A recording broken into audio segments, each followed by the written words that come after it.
शिव महिमा। शिव यानी महाकाल, भोलेनाथ, शंभू, नीलकंठ और न जाने ऐसे कितने नामों से पुकारे जाने वाले शिव की महिमा के बहुत से किस्से धार्मिक किताबों में मिलते हैं। शिव आदि हैं और अंत भी, अर्थात शिव सृष्टि के कण में विद्यमान है। शिव महिमा से कोई व्यक्ति अछूत नहीं है और इसी चमत्कार को चित्रित करने के लिए यह कहानी लिखी गई है, जो आपको धार्मिक ज्ञान के सागर में स्नान करने को विवश कर देगी। एक शहर था जहाँ बहुत बड़ा मंदिर था। मंदिर में भक्तों का तांता हमेशा लगा रहता था।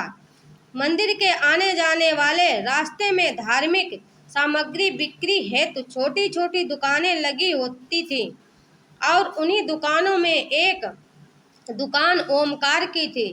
वह शिव का अटूट भक्त था। वह कई घंटों शिव की पूजा में लगा रहता था।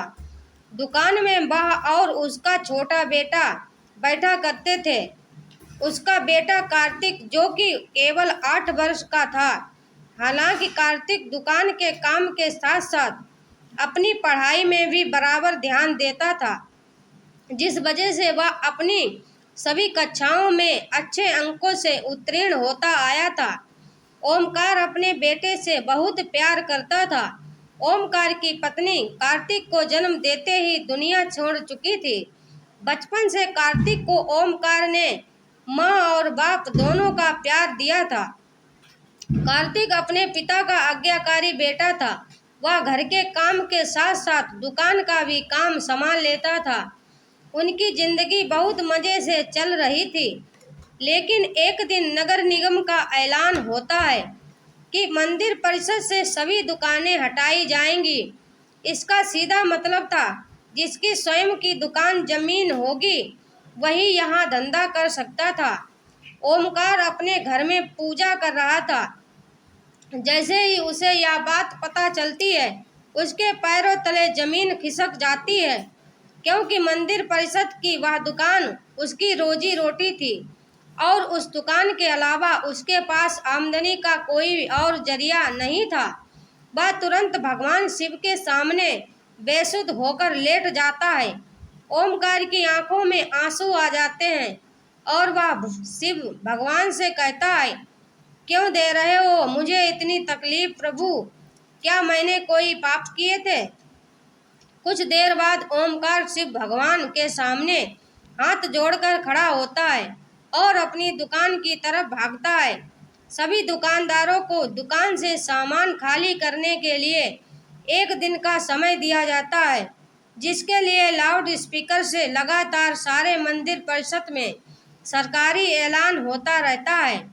सरकार के इस फैसले का सभी विरोध कर रहे होते हैं, लेकिन मंदिर में भक्तों की संख्या बढ़ने की वजह से रोड का चौड़ीकरण करना अनिवार्य था।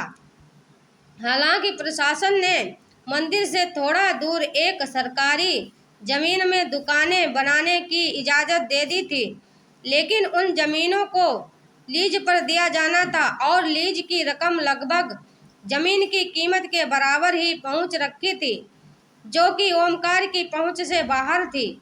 ओमकार दुकान के अलावा कुछ और काम नहीं कर सकता था, इसीलिए वह लीज पर जमीन लेने के लिए आवेदन भर देता है और 2 ही दिनों के अंदर उसे 35% राशि जमा करवाने का नोटिस मिलता है। उसने कई सालों से दुकान से पैसे कमाकर जोड़े थे, इसीलिए उसके पास लगभग आधी राशि तो उपलब्ध थी। इसीलिए वह 2 दिन के अंदर 35% रकम जमा करवा देता है और बाकी का बचा हुआ 15 दिनों के अंदर जमा करवाने का समय दिया जाता है।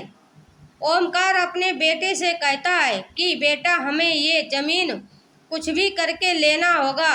मेरे पास आधे ही पैसे हो पा रहे हैं, बाकी जब पैसों के लिए हम बैंक से लोन ले हैं। कार्तिक उम्र में छोटा जरूर था, लेकिन वह बहुत समझदार था। वह अपने पिता की बात से सहमत हो जाता है। ओमकार अपने बेटे को लेकर बैंक पहुंच जाता है और प्रबंधक के पास जाकर लोन के लिए आवेदन देता है। बैंक प्रबंधक उससे कहते हैं कि हम आपको बैंक लोन तभी दे सकते हैं जब कोई ऐसा व्यक्ति आपकी गारंटी दे जिसका खाता हमारे बैंक में हो। ओमकार इस बैंक से संबंधित किसी व्यक्ति को नहीं जानता था। वह यहाँ पहली बार आया था। ओमकार हताश हो जाता है और वह बैंक के बाहर सर में हाथ रखकर बैठ जाता है। तभी उसके पास एक व्यक्ति तिलक लगाए पहुंचता है। वह कार्तिक को एक चॉकलेट देता है और ओमकार से पूछता है, क्या बात है, आप परेशान लग रहे हैं। ओमकार अपनी समस्या उसके सामने रख देता है।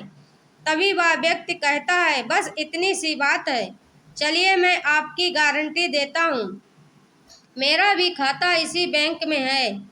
यह बात सुनते ही ओमकार के चेहरे में चमक आ जाती है।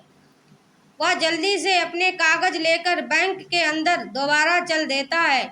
ओमकार अंदर पहुंचकर बैंक प्रबंधक के सामने गारंटी के तौर पर इसी व्यक्ति को प्रस्तुत कर देता है और सारी प्रक्रिया होते ही ओमकार को बैंक से लोन मिल जाता है। लोन मिलते ही वह भोले बाबा को प्रणाम करता है और जमीन का पंजीकरण करवाने के लिए राशि नगर निगम में जमा कराने पहुंच जाता है। राशि जमा होते ही ओमकार को जमीन दे दी जाती है। 2 दिनों के अंदर ओमकार लकड़ी की दुकान बनवा लेता है। ओमकार दुकान के अंदर सबसे पहले शिव की मूर्ति स्थापित करता है और इसके बाद अपने धंधे की शुरुआत कर देता है। उसे लोन चुकाने का टेंशन खाए जा रहा था। ओमकार की दुकान सबसे आखिरी में थी, इसीलिए उसकी दुकान में कम ग्राहक पहुंचा करते थे। वह इतना भी पैसा नहीं कमा पा रहा था कि उसके प्रतिदिन के खर्चे पूरे हो सकें। ओमकार परेशान रहने लगा। एक दिन उसकी दुकान में वही व्यक्ति फिर से आते हैं जिन्होंने बैंक में उसे लोन की गारंटी दी थी। उन्हें देखते ही ओमकार अपनी दुकान में बैठने को कहता है और जल्दी से उनके लिए चाय नाश्ते का इंतजाम करता है। और जैसे ही वह व्यक्ति ओमकार से उसकी दुकान के हालचाल पूछते हैं तो वह अपना दुखड़ा रोने लगता है। वह व्यक्ति शिव की मूर्ति को नीचे रख के देख ओमकार से कहता है, तुमने शिव भगवान को ऐसे क्यों स्थापित किया है, उनके लिए छोटा सा मंदिर बना लो, तुम्हारा कल्याण हो जाएगा। और इतना कहकर वह वहाँ से चले जाते हैं। ओमकार उस व्यक्ति के जाते ही अपने काम में लग जाता है। 1-2 महीने के अंदर ओमकार की हालत बदलती होने लगती है। वह कर्ज में डूबता जा रहा था, लेकिन इसके बावजूद वह शिव की पूजा में इतना ही समय देता था जितना हमेशा से देता आया था। एक दिन वह थोड़ा जल्दी दुकान पहुंच जाता है और दुकान की साफ सफाई करने लगता है। ओमकार को अचानक उस व्यक्ति की बात याद आती है कि शिव के लिए छोटा सा मंदिर बना लो।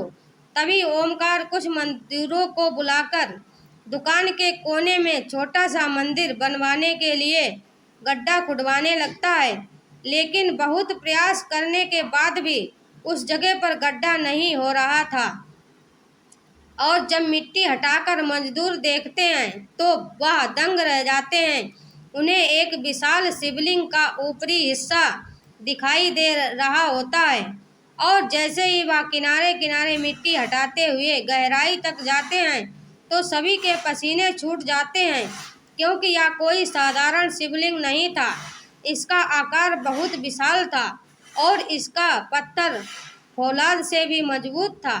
शिवलिंग निकलते ही दुकान के चारों तरफ से हजारों लोगों की भीड़ जमा हो जाती है। दूर दूर से लोग वहां शिवलिंग देखने पहुंच जाते हैं। शिव की इतनी बड़ी मूर्ति जमीन के अंदर से निकलते ही खनिज विभाग के लोग उसे जब्त कर लेते हैं।